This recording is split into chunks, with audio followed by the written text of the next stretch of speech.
And then HBO came out with some huge news. Yes. Um, Something so we talked about a while yeah, back. so HBO Max and Discovery Plus are merging their streaming services to create Max. Such a shit name. It really is, and it's all coming from the ego of these two companies that are merging. Because they're like, well, I don't want your name in it. Well, I don't want your name in it. Fine, we'll just be like an adjective. Well, we can't be plus because that would be shit. Okay, let's be Max. I'm surprised they Shit. weren't Max Plus. Yeah. So there's gonna be 3 tiers. So Max with ads is going to be $9.99 a month. Yep. Ad free is going to be $15.99 a month. Which, just to note, is how much HBO Max costs at the moment. And then Ultimate ad free is going to be $19.99 a month. Now, have you seen that the Ultimate ad free is the only way you can get 4K? Okay, no, I hadn't. So that makes more sense. Yeah. So my previous logic before I had that bit of information was with ads is obviously with ads. Yeah. Ad free is Normal streaming service on like stuff, but also in the app they were going to allow shows that are being shown live. Okay. Like on TV, but you can watch them from anywhere via a mobile device, and they would still have their ads unless you got the Ultimate ad free. Right. That was my previous logic. But if that's just, oh, it's ad free and you can get 4K, that makes sense. That is still very expensive. So, more expensive than Netflix, and you still have to watch ads is crazy. So, ads is, as you would expect, there are ads. It's you can do 2 devices at the same time, and it's HD. Ad free is still 2 devices, HD, obviously no ads, but you can download for offline 30 episodes or 30 things of content or something. You can download so much offline content to watch offline. Like a month? Or... I presume a month. I'd have to relook that up. There was something about like offline content. Okay. Which some people, I guess, if they're flying a lot and stuff, have use for that. I'm flying to Ireland and back this weekend. I've downloaded half a season of Rebels to watch on the plane. There you go. And then Ultimate Ad Free has all those things and has 4K. And I imagine it's like unlimited downloads. Possibly. It's fucking wannabe. Well, who knows? Because I saw a lot of people were salty about they're like essentially price locking 4K. I mean, that's not a big surprise. Loads of platforms do that. And I don't actually have an issue with that. A lot of people on mobile devices for streaming can't make the most out of 4K. Even for a lot of people who have 4K TVs, myself included, a lot of the time, if stuff isn't shot natively in 4K, it's just upscaled footage anyway, which doesn't look that much better. Okay, Max Ultimate Ad Free also can have 4 streams at the same time going. So that's also good. Here's the thing. We are in a global recession, cost of living crisis. $10 a month to watch something with ads bucks all trends. Yeah, it's... The thing is, it's like you look at HBO Max now, and it's $15.99. And I think already people are like, yeah, HBO Max isn't worth it. And a lot of be worth it. They do have more originals coming than previously, which can help them. Yeah. Which we'll get into in a minute as well, because there's a couple more. But the big thing is they need to make sure it's available universally, because if they're going to put all of these DCU shows and, again, the other stuff that's been announced that we'll discuss in a minute, and you can't watch it unless you're in the country, at them price points, they're not going to last that long. No. Yeah, I think it's going to become the point where, yeah, like you said, it needs to be global, and it's all going to come down to releases. Like, people, this is the thing, right? Netflix is cheaper, but people are now having the issue of like Netflix is trying to block password sharing and not letting you do shit like that, and the content's kind Like of checking at home once a month. yeah, and the content's kind of dropped off a bit of like worth it. And they're cancelling the good stuff and letting the bad stuff get more Yeah, seasons. The decision making Max is not ideal at the minute. Max having the whole like two streams at the same time sort of thing. Nothing about like that's good for the price point. These exclusive series, and if they need to have all the DC stuff, like it needs to be global, and this shit needs to be good. Like the only way people are going to be willing to pay that is, well, it's the situation of like people are going to start canceling Netflix and just get Max, or just like there needs to be, I don't know. It needs to be the HBO quality of shows like The Last of Us, etc. Despite the fact it's on a streaming service, Yeah. Do you know what they I would? cannot let quality dip. Do you know what I want to see a streaming site do? Is Not gouge its customers. obviously, but say like take for example this, right? You've got the ad free at $15.99. Someone wants to pay that and they get all like access to all the shows or whatever. You should be able to subscribe for a like a lot cheaper. If there's like, I just want to watch the Penguin show that's coming out, let me pick that and have a subscription just for that show's runtime. And you have 7 days each episode that comes out to watch it. And at the, or like, I don't know, you get access to just that show. And you can go back and watch it as many times as you want. But like, just let me pick like a show for like $3.99 or something, and I can just subscribe for just that. That's kind of what Prime offers, isn't it? Well, yeah, Because in you Prime can rent Video, some they also shows. no, but they also sell some shows on Well, there yeah, as yeah. well. Some are And then free, they're and some connected to you, your account. yeah, some you can get extras stuff for. And the good thing Prime do as well is they also have a toggle at the top, so you can hide anything that's not free, so that Yeah, it's just not loads of like stuff they're trying to sell you link like loitering about. I think more people need to do that, and you'll get more customers. Because this issue now is becoming there's so many streaming services, people aren't going to pay for Prime, Disney Plus, Netflix, HBO Max, fucking Sky. Like people aren't going to pay for every single thing because it's just not affordable anymore. Especially if you're going to cut down on password sharing. Yeah. Because it's one thing for it to be, I don't know, if you want to get the $20 a month one, and that gives you Split. 4 devices at a time, but you're splitting that between 6 people because realistically, all 6 of you aren't going to watch it at the same time anyway. That's like not even $4 a month. You're like, okay, that's reasonable. But if then in 2 years' time they go the Netflix route of everyone's got to check in at the same house once a month, See, you're going to be like, well, that's not going to work. That's one thought I did have. I was like, are they bargaining on they know people share accounts? Password share, so they're just going expensive from the rip. Well, it's not like they're going at a price point that's expensive, but it's not ridiculously expensive. Like they're going at the price point they know people are going to share accounts, and they know a lot of people that do share accounts with friends will just like they have the agreement like we split the bill 50-50, like, or I pay for Netflix, you pay for the other streaming service. Like, are they going with the idea of like that's going to happen? So this kind of is okay for those sorts of people because they're like, well, we share it around and we split the cost. So it's not that expensive. Yeah. Which is I can kind of be okay with as long as they they don't try and go Netflix. I don't think any of them are gonna. I don't think anyone else tries to go what Netflix is doing because they've seen the backlash. Trying to stop password sharing has never ever been a good idea. No. All you can try and do as a company that understands that you're losing money because of it is scare people into who they share their password with. Because there was a period of time where you would meet a stranger at work who would recommend something at Netflix, and they'd be like, "Oh, here's my Netflix password. Here, go watch it."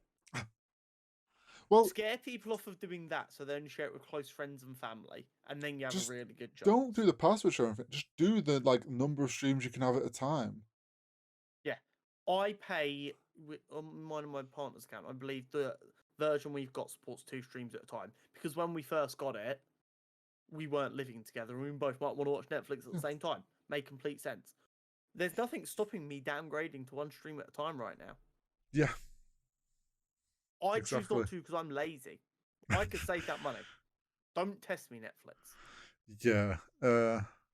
So interesting. I mean, let's get into some of the shows that they announced. A Yes. big one for So us yeah, is the Penguin show yeah. So we got a first little a teaser. teaser trailer, but it was mainly like behind the scenes shots with a couple of real shots.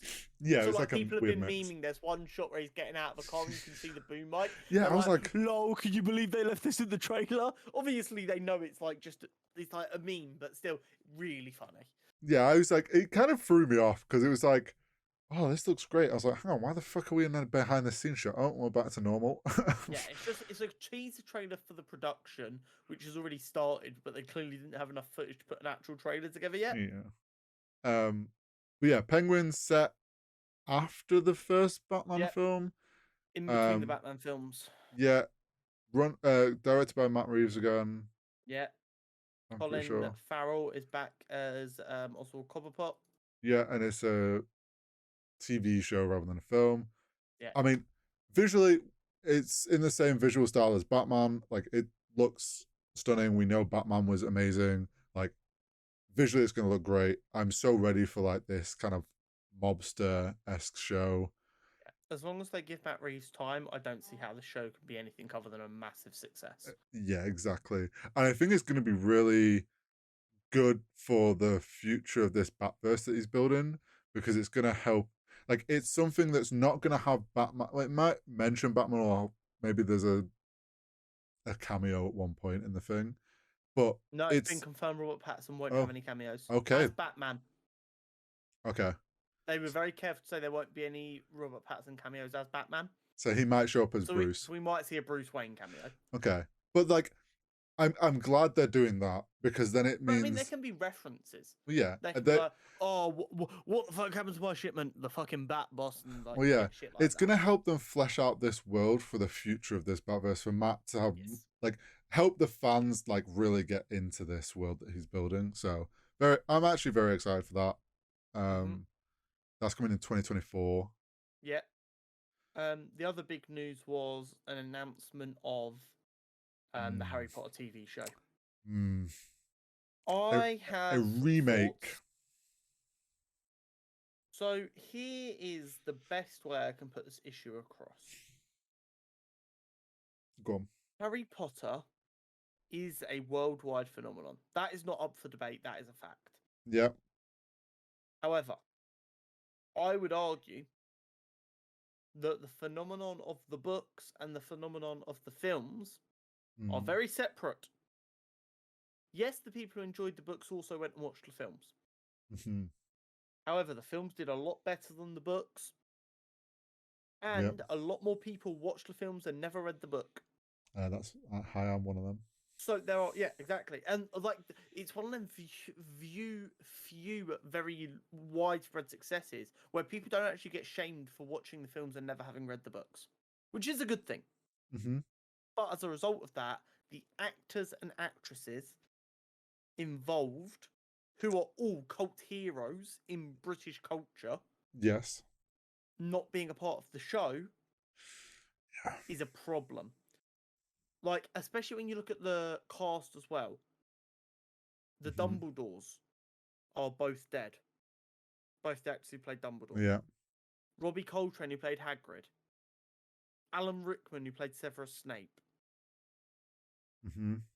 All very important characters who the actors are now dead for, and without even meaning to, whatever actors get cast as these people are going to be compared. Imagine being compared to Alan fucking Rickman. This you. This is the issue you're gonna have, right? So the show is a remake and a closer telling of the story to the books is how they're wording it. From the I know some people have been like, J.K. Rowling's gonna get like people that don't like her, rightfully so. Are like, she's gonna have so much involvement. It's already been said that the only involvement is she has made sure that it's stayed like the stuff in the book, like they've not separated from the books too much. She's just like has to be involved to ensure she has the right to make sure it stays true enough to the books. Yeah. Everything else she has no say in. But you're right. The biggest issue this show is going to have is like, let alone Dumbledore and that. As soon as Harry is show, like, Anyone other than Daniel as Radcliffe. soon as, yeah, exactly. As soon as they show whoever is playing Harry, instantly the first headline you're going to see is uh, Harry from original Daniel Radcliffe as a kid, old Harry versus new Harry. Yeah. And like instantly, every actor is going to be the Harry Potter film actors versus the TV show actors. And it's Yeah. like, these people are never going to get the opportunity to play these characters without that comparison. And at the end of the day, it like the show could be incredible, but people are always going to compare it to and say the films are better. They're just always going to do that. So here's the thing, and as someone, I didn't know that you'd never read the book, so I'm going to just talk you through a couple of things that are going to change your view on things slightly. Okay. So Harry and Ginny's relationship in Mm-hmm. the films kind of comes out of nowhere. Yeah.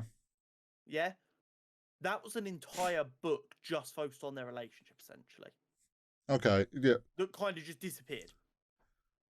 Mm-hmm. So their first kiss at the end of Order of the Phoenix, or whenever it is, Yeah. really just kind of comes out of nowhere. That was like beginning to end of that book. That was getting sewn in a lot after Okay. already some stuff being brought up earlier. Snape from the films and Alan Rickman's performance is kind of beloved. Snape in the books is a massive arsehole even when he's dying. Okay. Dumbledore does not give a fuck about Harry. Well, yeah. Dumbledore only cares about winning, which is why he continues to put Harry in so much danger.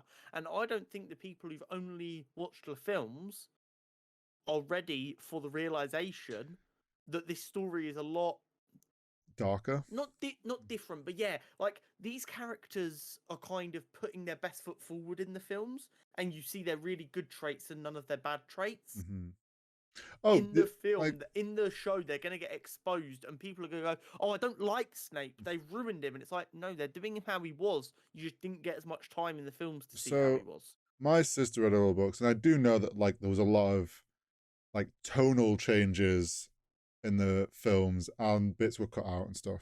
So yeah, don't get me wrong. Like I'm in the sense of that, like I'm looking forward to seeing like all the extra stuff, and you get the chance to build things up. And let's be honest,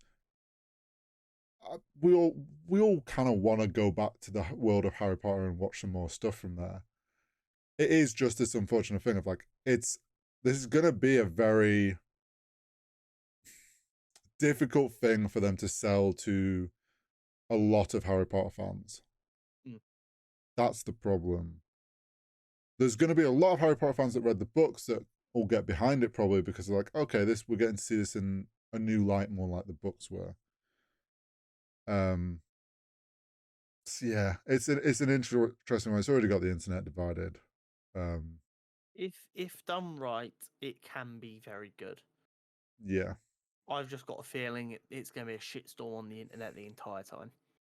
And If I feel bad for the young actors because yeah, if they go do all of the books across the television series, like let's not act like we don't all remember towards the end of the Harry Potter films, Daniel Radcliffe being in the papers every day just trying to live his life. yeah, And he's been open that he suffered with substance problems towards the back end because of how overwhelming it was. And we're willingly putting another child through that. yeah. And this is and also let's be honest, right? Yes, the Harry Potter films took up a chunk of their time. They were doing school at the same time, but like there was gaps between them where they went back to doing school and stuff. In a TV show, if you're going to have these actors be the same ones all the way through, They're going to like live on set for 10 years. yeah, look at Stranger Things, and you look at when it started and how old the actors were to where they are now, and like obviously they've made sure that the timeline in Stranger Things has stuck close enough to the actors and actresses' ages so that it matches. This means like they're going to be filming non-stop to make sure that they don't end up with the actors looking too old for the part that they're doing. So these kids are going to be put through the ringer, like you say, for like 10 years. So I don't know. It's like let's hope we get a Last of Us quality. Yeah. But If I done right, feel, it can be a masterpiece. yeah, I also know how difficult it is going to be for them to pull it off. yeah.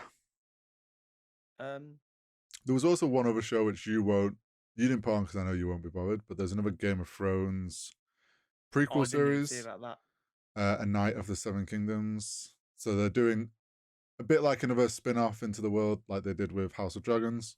They're doing another one on Max. So that should be